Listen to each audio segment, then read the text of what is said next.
Iya, sudah jadi video Nirwana Almak 123 official. Hari ini kita main game ya, inilah ketahuan nama gamenya. Oke, aku akan mulai lempar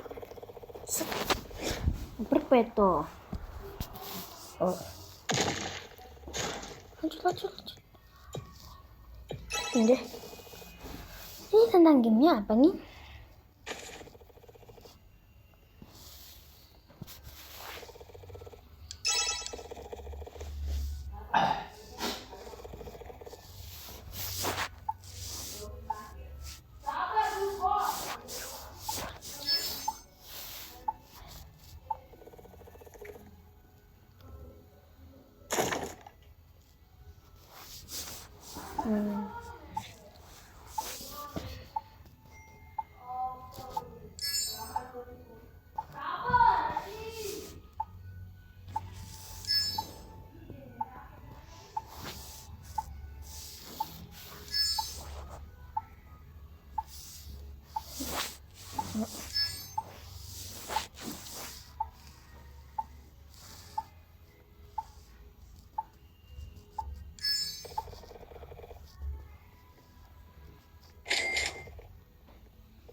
Gak makan sih.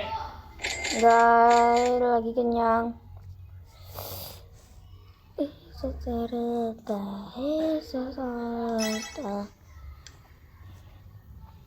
Nah, coba cek. Wow, mitos dia punya aku, bang. Minta bang. Oke. Balik lagi ke versi 7 tinggiannya.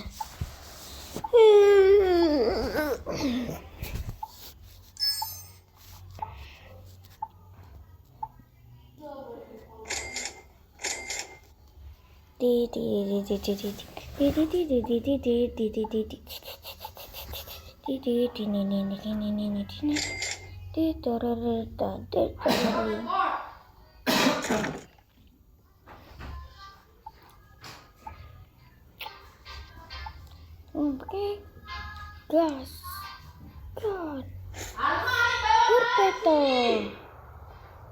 800.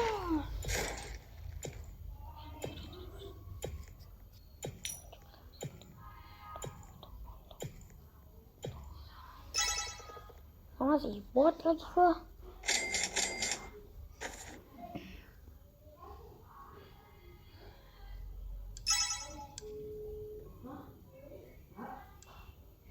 Lah, kayangan join nih.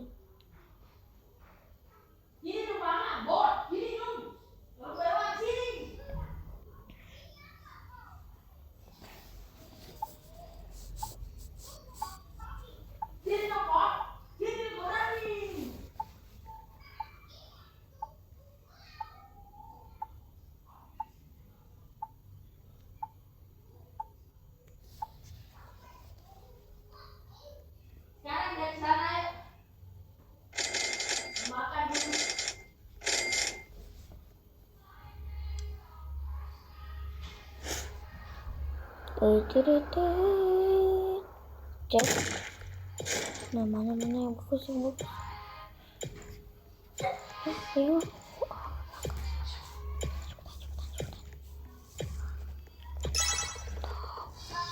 What the fuck?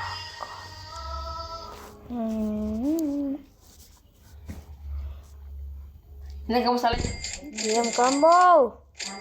Santai. Woi, orang lagi bikin YouTube. Oh, salah.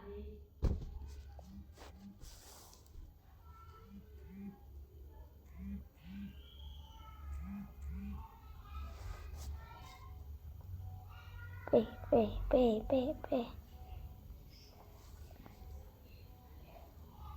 Apa?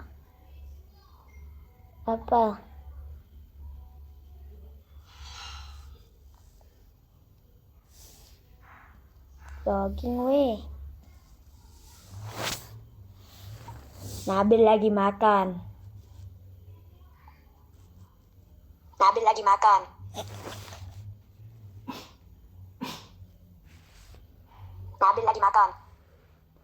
Apa sih? Nabil lagi makan. Tuh kasih tahu Alma. Orangnya lagi makan. Nabil lagi makan.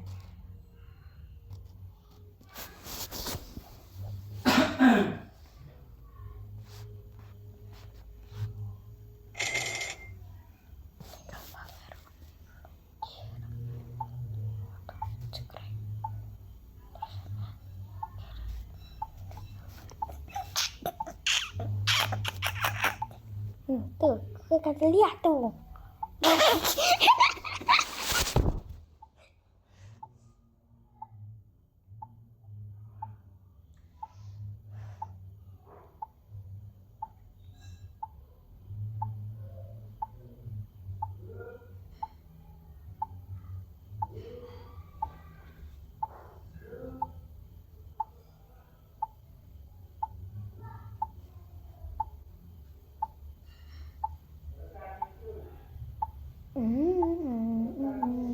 Gitu.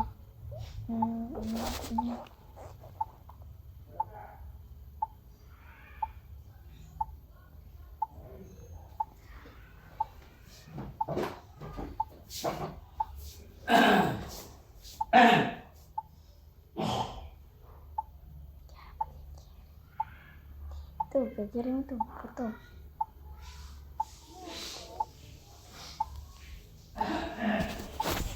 Foto gua tuh yang paling ganteng, yang paling hebat, paling pintar.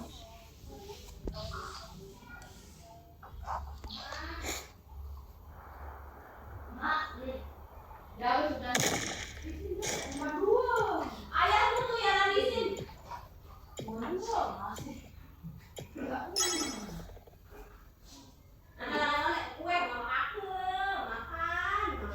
Nggak ada suaranya. Nah, berkomno itu ini kodomo nah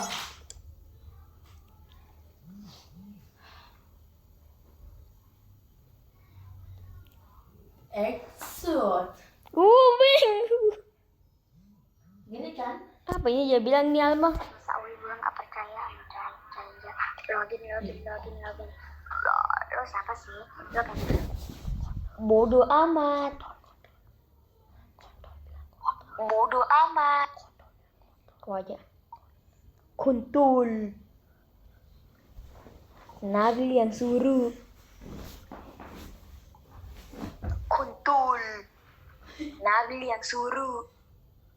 P6, P7. Ini kenapa udah bisa nih? Nanti dulu. Tuh aja. Diam dulu Mel, sabar. Nanti dulu gue kasih kelas. Gue lagi berdebat nih sama nih orang. Iya. Sabar, tuh udah tuh.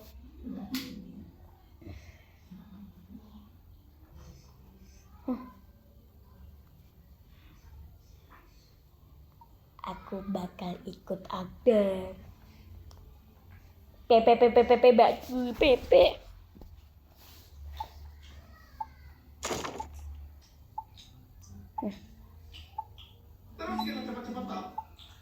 Ini Alma mau bilang, penasaran gue.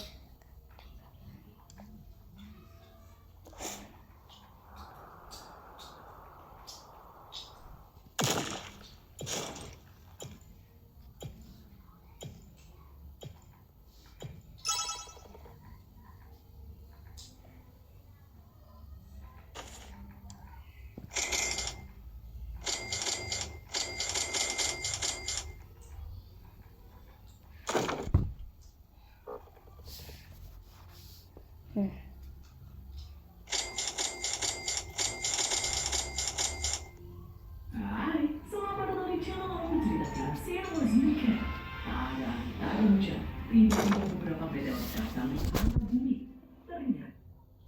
Alma. Nanti tungguin YouTube aku lagi bikin. Aku lagi bikin YouTube. Tiba-tiba beberapa meteor datang menghantam bumi. Ternyata itu bukanlah meteor biasa. Ada emoji lagi kan? Film ini disutradari oleh Jonathan Nolan, dibintangi oleh Amerika, Rahman Rodriguez, dan Emiliano Rodriguez. Tidak usah berlama-lama lagi, langsung saja kita masuk dalam alur cerita film Battle Los Angeles. Semangka. Di suatu hari, hujan meteor mengguyur pesisir pantai Tokyo. Bot Namun tiba-tiba, musuh tapi kenal muncul di garis pantai. Mereka menyerang secara brutal. Seluruh dunia pun panik. 12 lokasi di seluruh dunia diserang secara serentak. Mang ya, gua nggak mau ikut. Mana? Nggak ada YouTube. Mana? Belum aja gua upload.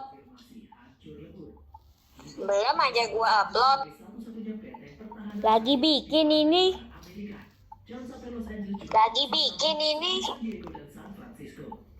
Sehari sebelumnya, di dalam markas militer, Sersan Kepala Michael Ness atau Mike.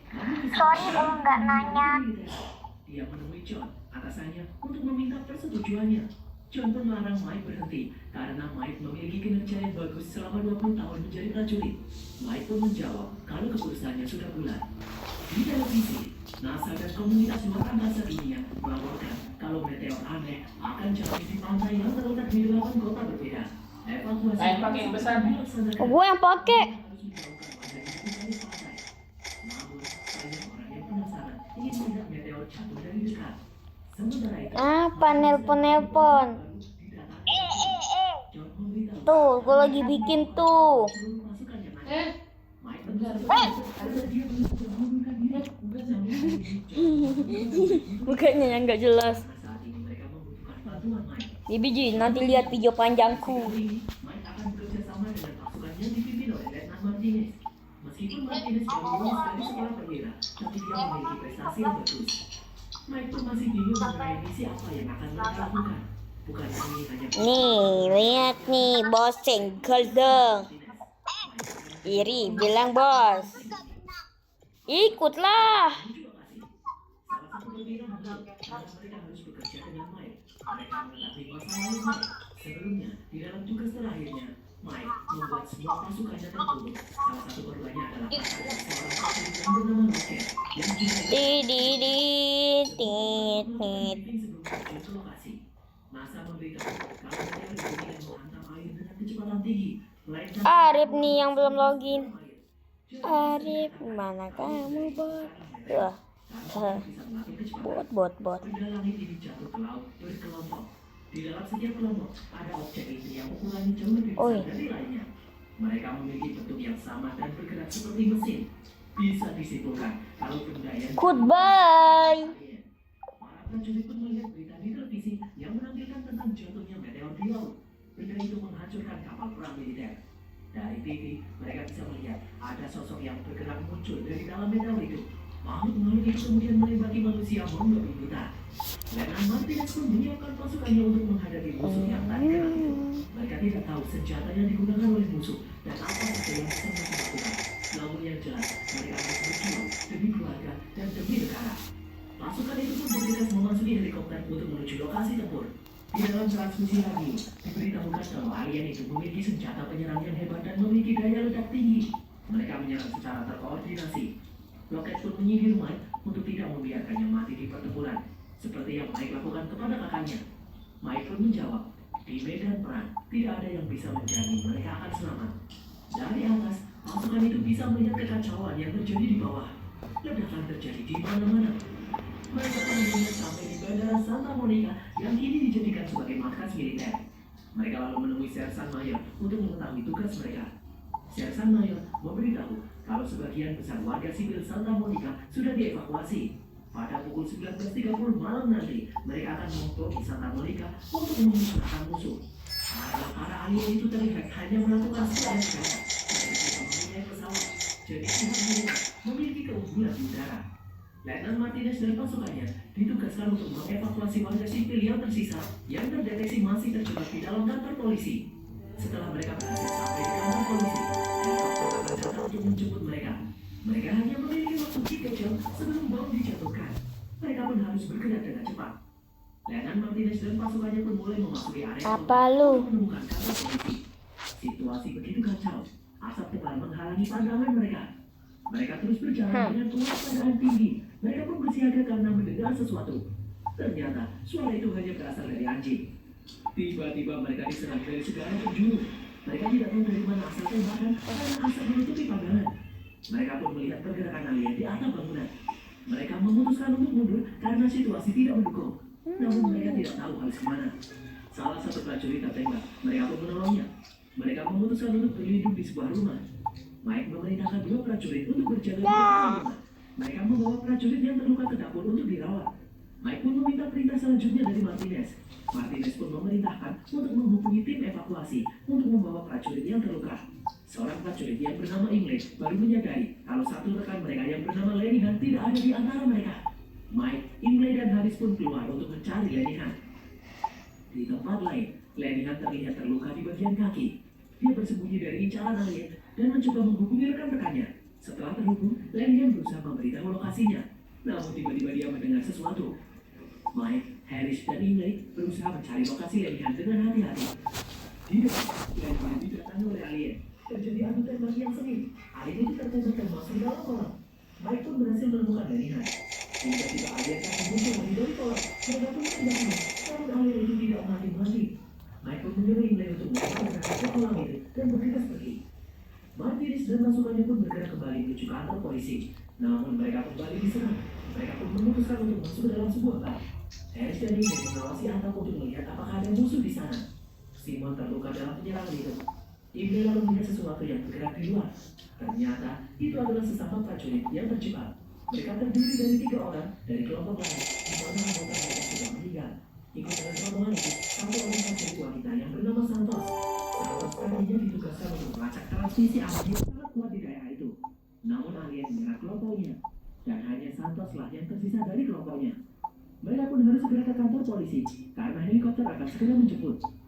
Mereka pun akhirnya berhasil sampai di kantor polisi. Martinez berjaga di depan untuk membantu anak buahnya yang terluka. Sementara Mike bersama beberapa prajurit masuk ke dalam kantor polisi. Helikopter pun akhirnya tiba. Beberapa prajurit yang terluka naik ke dalam helikopter. Martinez meminta pilot untuk menunggu warga sipil yang ada di dalam kantor polisi. Namun pilot mengatakan kalau mereka hanya bisa membawa 4 orang saja. Akhirnya helikopter itu pun mengudara. Tiba-tiba helikopter itu meledak. Sebuah pesawat alien menyerangnya. Mereka pun bergegas masuk ke kantor polisi untuk berlindung. Karena ternyata alien pesawat tempur. Mereka pun mulai putus asa. Mike mencoba mengingatkan Martinez tentang bom yang akan dijatuhkan. Saat ini mereka masih ada di dalam radius ledakan. Sementara Martinez masih sedih karena dia baru saja kehilangan 4 anggotanya. Mike pun memberitahu Martinez bukanlah yang pertama kali mengalaminya. Untuk saat ini, mereka harus fokus untuk bisa keluar dari radius ledakan bom. Helikopter pasti tidak akan berani mengudara lagi karena ditembaki oleh pesawat musuh. Jadi mereka harus melalui jalan darat. Martinez pun memerintahkan anak buahnya yang bernama Lockheed Dunkers untuk mengamati dari atas gedung. Mereka harus mengamati pergerakan musuh dan mencari rute untuk keluar. Seorang warga sipil bernama Joe Lincoln yang terjebak bersama anaknya Hector mengucapkan terima kasih kepada Mike dan anggotanya karena telah datang menolong mereka. Mike pun meyakinkan mereka kalau kali ini dia tidak akan meninggalkan siapapun. Di atap, Lockheed memberitahu kalau mereka melihat banyak musuh dalam jarak 300 meter. Alien-alien itu ternyata memiliki pemimpin. Di dalam berita di televisi, disiarkan kalau alien-alien itu membantai semua manusia yang mereka temui. Menurut seorang ahli, hal seperti ini biasa dilakukan oleh penjajah yang ingin menguasai sumber daya alam. Untuk menguasainya, mereka akan memusnahkan seluruh penduduk bumi. Itulah hukum penjajahan. Dengan kata lain, para alien ini sedang berusaha menginvasi bumi. Di atas, tersedia sebuah bis yang bisa membawa semua orang. Dia pun memberitahu Martinez. Martinez pun setuju untuk menggunakan bis itu karena mereka harus bergerak cepat sebelum bom dijatuhkan. Sebenarnya Michael setuju karena akan sangat mencolok. Namun dia menghormati keputusan Martinez memimpin tim ini. Stavro dan Harris pun dikirim untuk menyalakan bis itu. Di dalam kantor polisi, seorang prajurit menemukan tubuh alien yang tergeletak. Saat diperiksa, alien itu tiba-tiba bergerak. Mereka pun menembakinya. Namun alien itu masih saja hidup. Mike pun memutuskan untuk membawa alien itu masuk agar bisa diperiksa. Mereka menelitinya untuk mengetahui bagaimana caranya membunuh alien itu. Seorang warga sipil itu bisa menawarkan diri untuk membantu karena dia seorang dokter hewan. Gila, Stavro dan Harris berhasil mencapai bis. Stavro pun berusaha menghidupkan bis sementara Harris itu kejaran. Menggunakan polisi, mereka menemukan organ alien tidak seperti manusia. Di atas, Kurt melihat para alien bergerak menuju kantor polisi. Lalu segera pergi. Namun, Mike masih belum menyerah. Dia terus membedah tubuh alien untuk menemukan organ vitalnya. Para alien polisi sudah berada di depan pintu masuk kantor polisi. Martinez membawa semua orang ke pintu belakang, sementara Mike dan Santos masih membedah tubuh alien. Mike meminta seorang prajurit yang bernama Imlay untuk melemparkan barang jika alien berhasil menjebol pintu masuk. Di luar, Stavro berhasil menyelamatkan bis. Dia dan Harris pun kembali ke kantor polisi untuk membawa semua orang. Di pintu depan, Imlay mengatakan perkosa karena saat dia melihat alien datang. Akhirnya, Mike pun berhasil menemukan organ vital yang bisa membunuh alien, yaitu dada sebelah kanan. Mereka pun bergegas menaiki bis. Mike memberitahu yang lain titik lemah alien itu. Di tengah jalan, Mike menyuruh Stavro menghentikan bis karena mereka mendengar suara aneh. Ternyata suara itu berasal dari pesawat tempur musuh yang melintas. Semua orang merunduk agar tidak terlihat orang musuh. Prajurit yang bernama Motor menghidupkan radionya untuk melaporkan situasi. Di saat yang bersamaan, sebuah pesawat musuh berhenti di atas mereka. Mike pun menyadari kalau pesawat musuh bisa melacak sinyal radio. Mike pun menyuruh semua orang untuk mematikan sinyal radio. Mike kemudian berlari keluar sambil membawa radio milik Motola. Di saat pesawat musuh tiba di depan bis, Mike menyalakan radio itu. Pesawat itu pun pergi menuju pom bensin di mana Mike berada di sana. Mike menyalakan radio untuk memancing musuh ke arahnya. Mike menempel sebuah granat untuk meledakkan pom bensin dan pesawat musuh. Semua orang di bis pun khawatir terjadi apa-apa dengan Mike. Mereka lalu bersorak saat melihat Mike selamat. Mike berjalan mendekati pesawat musuh untuk mengecek sesuatu. Mike kemudian kembali ke dalam bis. Sambil gemetar, Mike memberitahu Martinez kalau pesawat musuh tidak mempunyai pilot. Itu adalah drone yang dikendalikan dari suatu tempat. Bis pun kemudian berjalan lagi. Mereka terpaksa melewati jalan tol dan jalannya oleh saat berkira. Stavro lalu kembali dengan maju karena pintu keluar tol sudah hilang. Musuh tiba-tiba muncul menembaki mereka. Di atas jembatan juga muncul alien yang menembaki mereka. Mereka pun memutuskan untuk turun dari bis. Mike menemukan jalan untuk kabur, karena mereka harus turun dari jalan tol. Mike, Rocket, dan Kurt maju ke depan untuk melindungi warga sipil agar bisa turun ke bawah. Mereka menyerang dengan senjata yang mereka punya. Akhir pun membantu warga sipil untuk turun. Untuk menangkapnya. Robot alien tiba-tiba datang dengan tembakan yang sangat dahsyat. Beberapa prajurit gugur dalam serangan itu. Mr. Lincoln lalu menolong Motola yang tertembak. Adikku yang sedang memeriksa keadaan Motola tidak sadar kalau ada alien berjalan ke arah mereka. Mr. Lincoln pun mengambil senjata dan menembaki alien itu. Namun pada akhirnya dia juga terkena tembak. Martinez yang terluka tidak bisa bergerak. Mereka pun terpojok. Martinez meminta Mike untuk membawa warga sipil dan anak buahnya pergi meninggalkannya. Namun Mike menolak karena dia tidak mau meninggalkan siapapun lagi. Martinez pun memaksa. Martinez berkata kalau ini adalah perintah. Martinez berusaha untuk menyatakan dirinya agar anaknya bisa selamat. Martinez selalu memberikan surat yang ditulis untuk istrinya kepada Mike. Sambil berat hati, Mike pun akhirnya bersedia untuk pergi. Martinez selalu menyalakan radio untuk memancing para alien. Dia pun meletakkan bom dan bunuh semua alien yang ada di sana. Dengan meninggalnya Martinez, kini Mike yang memimpin pasukan. Mike dan anak buahnya pun berlindung di dalam sebuah minimarket karena kini mereka telah jauh dari radius bom. Bom akan diledakkan 6 menit lagi. Mereka pun berusaha merawat Mr. Lincoln yang terluka. Lincoln memberitahu kalau anaknya, Hector, sempat berpikiran mungkin saja alien bisa berteman dengan manusia. Namun setelah melihat ayahnya ditembak alien, pikiran itu hilang. Michelle lalu membawa Hector pergi. Lincoln meminta Mike berjanji untuk melindungi Hector apapun yang terjadi. Mike lalu menemui Santos untuk memeriksa telepon kunci tempat itu. Dalam siaran televisi diberitakan kalau suatu kota di 17 negara diserang alien. Para alien itu tidak memberikan kesempatan dan kekuatan. Kapan hujan belum sepeda? Melihat kalau alien itu menggunakan air. Nah kapan air gajian dia tanggal berapa? Nggak tahu. Tanggal 25 ya? Lebih kunci itu. Hal ini terbukti dalam kapasitas air laut dunia. Alien menggunakan air. Mama tunggu mama. Mesin-mesin dan senjata mereka. Alien itu Juga. sejak lama. Santos memberitahu Mike kalau sinyal yang dia Kendali alien yang dipercaya mengendalikan drone-drone milik alien. Jika mereka bisa menghancurkan pusat kendali itu, maka umat manusia memiliki kesempatan untuk menang. Semua orang kemudian berlindung. Namun, pembuatan ini akan dalam waktu 1 menit lagi. Mereka Lagi makan. melumpuhkan alien. Mike pun mulai Ya taruh piring. namun hingga waktunya tiba, mereka tidak merasakan apa-apa dan tidak jadi diletakkan. Mereka memiliki firasat yang buruk tentang hal ini. Mereka pun bergerak menuju bandara Santa Monica dan betapa terkejutnya mereka. Melihat bandara yang menjadi markas militer itu sudah hancur dan melayang pergerakan di mana-mana. Iya lagi taruh piring. Mereka sudah tidak memiliki harapan lagi. Mike dan Nimai lalu berusaha Nah itu, mencari nah apa tuh? Tungguin orang yang datang. tempat yang aman. Saat Mike dan Nimai sedang mencari tempat itu, ada Tuh, Rewe. Woi, pergi kemana nih? Janji harus ditepatin. Mike pun menenangkan Hector dan berkata kalau dia akan melakukan apapun untuk membawa mereka keluar dari sini. Roket pun bertanya, apakah Mike juga akan melakukan Tuh, udah siap. Mike tahu kalau Roket masih dendam sebabnya katanya. Mike pun berkata kalau dia bisa memilih, dia memilih untuk mati jika itu bisa membuat semua anak buahnya tetap hidup. Mike tahu dahulu semua orang menganggap dia bertanggung jawab atas tewasnya semua anggotanya. Ya tidak, Mike. Mau ke Maduna nih. Iya, ke Maduna. Pengen sini. Gak kita donat nih. Enggak. Diam ya. Iya. Itu paksa buka nih. Buka.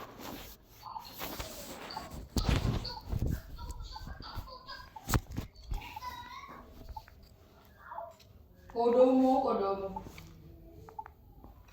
Di video ini aku bakal cobain makanan tereksotis dari seluruh dunia, termasuk kepiting Tasmania seharga $2.500, kaviar seharga $25.000.